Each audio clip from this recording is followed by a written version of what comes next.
Fala galera, hoje a gente vai aprender como trabalhar com os resultados obtidos ali da dinâmica molecular. Para quem ainda não fez a dinâmica molecular, eu vou deixar o vídeo aqui em cima, né? É um jeito de você trabalhar com uma proteína e um ligante e verificar com o tempo como que é o comportamento desse complexo. E aí os resultados dessa dinâmica molecular a gente vai usar aqui para preparar alguns gráficos. Então eu vou fazer passo a passo e mostrar para vocês como que a gente compreende, né, entende o que são os gráficos ali. Então bora lá.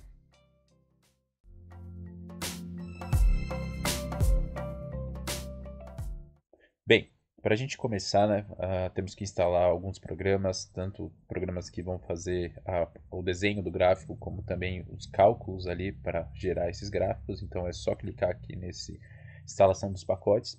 Eu deixei o servidor escrito tanto em inglês como em português, até para gerar os gráficos. Enquanto vai instalando, eu vou falar um pouco dessa parte, rapidinho a instalação, mas a segunda etapa aqui seria como que você vai definir a linguagem desses gráficos. Então eu coloquei em dois tipos, tanto português como inglês.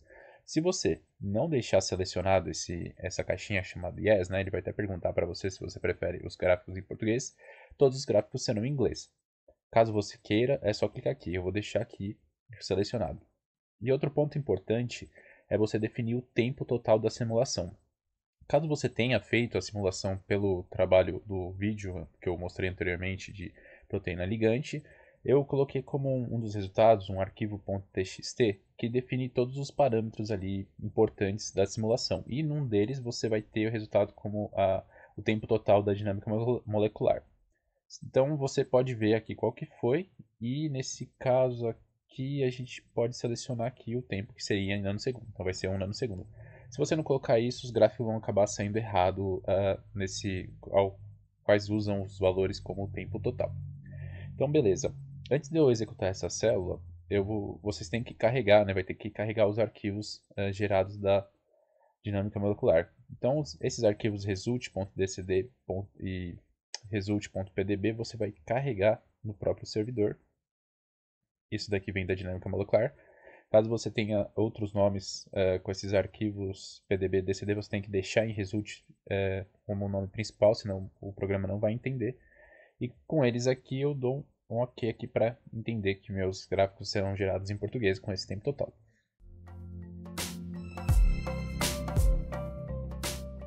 O primeiro gráfico que a gente vai fazer nesse servidor, né, criar nesse servidor, é o gráfico que se chama RMSD versus tempo. O que quer dizer, né?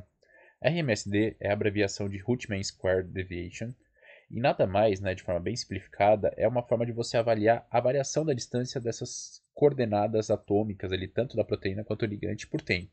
O gráfico nos mostra, né, que por cada frame gerado, como que foi o comportamento, né, dessa proteína ou do ligante. Então, eu deixei uma explicaçãozinha também em cada tipo de gráfico. E para você gerar ele, né, é só clicar aqui. Quando você já tem os arquivos ali direcionados já também o tipo de linguagem e o tempo, é só executar os comandos e vai gerar automaticamente esses gráficos. Então, gráfico em português, né, como acabamos de deixar lá em cima. E aqui, ó, você tem como definição, você tem, né, na verdade, duas linhas, né, duas curvas, uma em coloração azul, que é referente à proteína, e outra ligante, e a gente consegue ver que é um fio, né, mas essa variação de distância que vai provavelmente estabilizando com o tempo. Quanto maior é o tempo da sua dinâmica molecular, mais você vai conseguir verificar uma maior estabilidade dessa linha ao passar desse tempo da dinâmica molecular.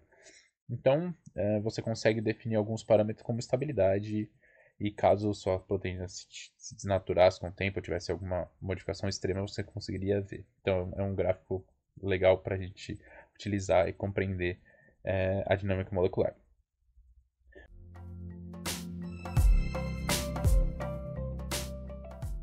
Bem, o próximo gráfico ele é muito parecido com o gráfico anterior. Ele, em vez de RMSD, ele chama RMSF, que é uma variação de flutuação média ali das coordenadas, só que dessa vez ele analisa o resíduo. Então, antes a gente olhava como a proteína como um todo, né, e o ligante, e nesse caso agora a gente vai trabalhar para visualizar só o resíduo, e a gente consegue ver quais resíduos poderiam ser mais flexíveis ou não. Então, maiores valores indicam isso, né, em relação ao primeiro frame, e aqui você tem um detalhamento um pouco maior. Eu deixei duas configurações. A primeira seria você colocar o nome dos resíduos que seriam mais flexíveis, não teriam esses valores MSF maiores. Aqui eu deixei o número de 3, mas você pode alterar para quantos você quiser. Como também os resíduos que interagem com o ligante numa distância específica. Então, ele vai procurar na porcentagem de 95% dos frames quais resíduos interagem com o seu ligante, algum átomo do ligante. Então eu vou deixar esse corte aqui de 3 mesmo, 3 angstrom. E aqui ó, é só selecionar novamente e aguardar um tempo para formação do gráfico, né, a geração do gráfico.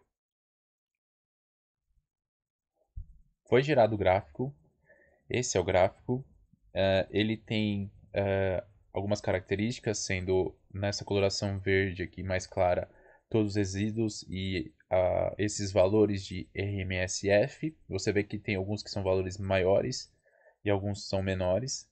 Os menores tendem a indicar uma estabilidade, ou seja, variam muito pouco, o que é esperado, por exemplo, nas regiões que há ligação, e a gente consegue ver aqui, ligação, quando eu digo a interação com ligante, como também umas regiões que têm uma alta flexibilidade, ou indicam a alta flexibilidade, e os resíduos aqui. Então você pode depois olhar a estrutura no PyMol, quais resíduos, né, o nome dele, como também a posição, e a coloração vermelha indica a maior flexibilidade, como aqui são em azul são os resíduos que têm uma interação de até 3 angstrom com o seu ligante. Então você pode depois analisar, e isso é bem legal, que você pode ver a importância deles, quais poderiam estar ali tendo como eu disse, uma importância para que haja essa interação do ligante à proteína. Então esse gráfico também é gerado por esse programa.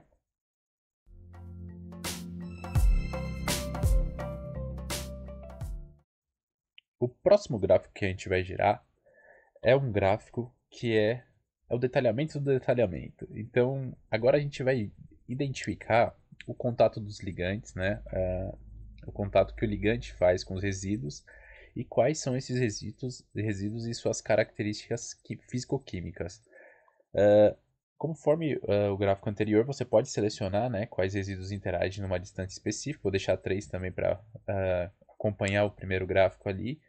E aqui você pode fazer uma linha de corte. Eu vou mostrar como ela é mostrada, como que ela é gerada ali nesse gráfico e a sua definição, né? Que seria assim, né?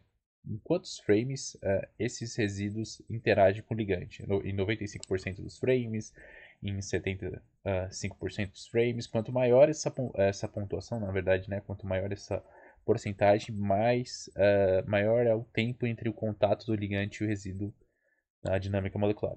Então aqui é só executar esse gráfico, esse módulo novamente e esperar. E aí, o gráfico gerado, ele é um gráfico bem legal, é colorido, e essas são as interações de menor a 3 angstrom, como eu falei lá em cima. Você pode modificar aqui, né, nessa condição. E ele é bem intuitivo, né? Você tem os aminoácidos aqui, aminoácidos não, os resíduos, caracterizado por essas barras, e quanto maior é o tamanho dessa barra,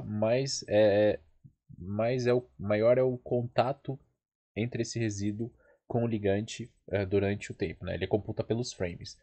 E assim, eu deixei em forma de achurado aqui, são os que passaram, né, os resíduos que passaram da linha do corte, que seria 95%. Então, esses resíduos seriam que foram encontrados por tempo em maior contato com o ligante, e a coloração dessas barras indica a característica físico-química. Então você pode ver que nesse tipo de interação a gente tem uma glicina, um posicionamento 12 e a sua característica polar, como você tem também alguns resíduos polares, você tem vários resíduos aqui, na verdade, né? Ácidos básicos, arginina básica, e isso você pode depois analisar de forma bem detalhada no próprio PyMol ali, como que quais são esses resíduos e como que eles estão interagindo, qual tipo de ligação. Por exemplo, pode ter acontecido uma ligação de hidrogênio com esses dois aqui, né? Ali nessa interação com o próprio ligante. E é uma forma de você caracterizar um pouco melhor o tipo de interação dessa dinâmica molecular.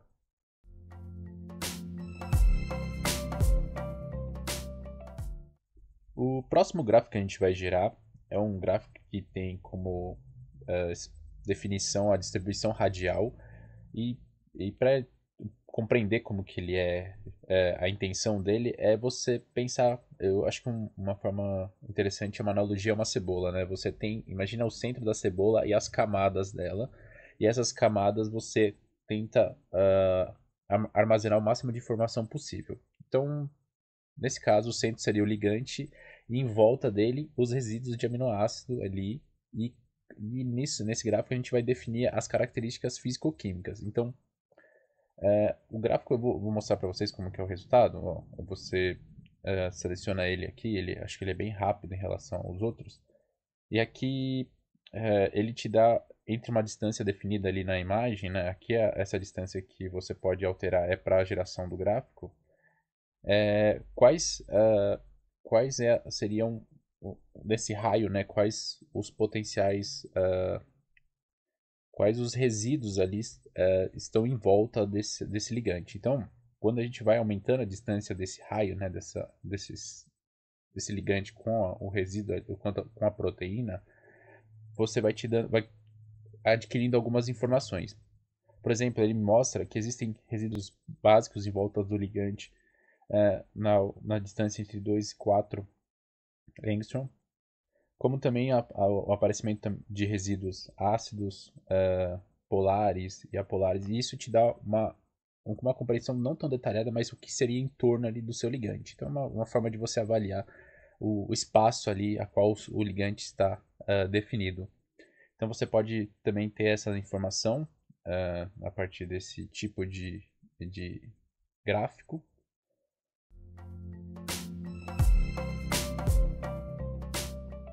E o próximo gráfico, né, o último gráfico, ele é relacionado a uma informação que seria a compactação dessa estrutura. Na verdade, a gente só vai olhar, eu não acho que acredito só a parte da proteína mesmo aqui. Mas é para entender como que a estrutura ali, né, tá se compactando ou está perdendo essa compactação durante o tempo. Basicamente, quanto maior essa variação, né, quanto maior o resultado encontrado do raio de giração, você tem com que há vamos compreender, poderia compreender nesse caso, né, como uma desnaturação ali da proteína. Então é uma medida que também é encontrada definida em dinâmica molecular, caso que você queira entender um pouco melhor o que quer dizer isso, você tem diversos artigos que explicam muito bem. Mas o gráfico aqui também é gerado, então não precisa se preocupar. O resultado é bem rápido, então você consegue ver o raio de giração aqui no eixo Y e o tempo da dinâmica molecular em nanosegundos. Então você espera alguma estabilidade, como também ou pode ser acontecer uma maior variação desse raio de giração com o tempo, definindo que a estrutura está se modificando, né? Está perdendo a conformação. Então são esses gráficos que são gerados na execução desse servidor.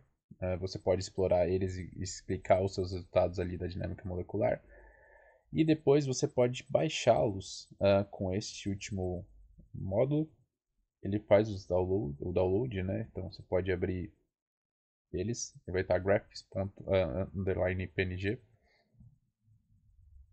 É uma forma zipada. E aí aqui estão todos os gráficos com um fundo transparente, caso você queira editar, né? Eu sempre edito no Photoshop meus gráficos. E aqui, vou dar exemplo de um, né? Deixa eu ver se eu consigo abrir o primeiro. Vai ficar meio ruim a imagem porque o fundo é escuro. Mas você tem o gráfico aqui, você tem alta definição e você pode trabalhar com eles nos seus resultados ali no seu projeto. É isso, eu queria mostrar um pouco como a gente pode detalhar. Quem gostou aí deixa um like ou deixa no comentário caso tenha alguma dúvida. É mais uma forma de mais uma ferramenta ali para ser utilizada em combinação, né, em conjunto ali com a dinâmica molecular daquelas imagens geradas em 3D. Só que agora você tem gráficos que exemplificam um pouco melhor e até te auxiliam caso você queira, por exemplo, fazer um docking reflexível e quais resíduos ali seriam importantes para isso. E mais uma vez, obrigado.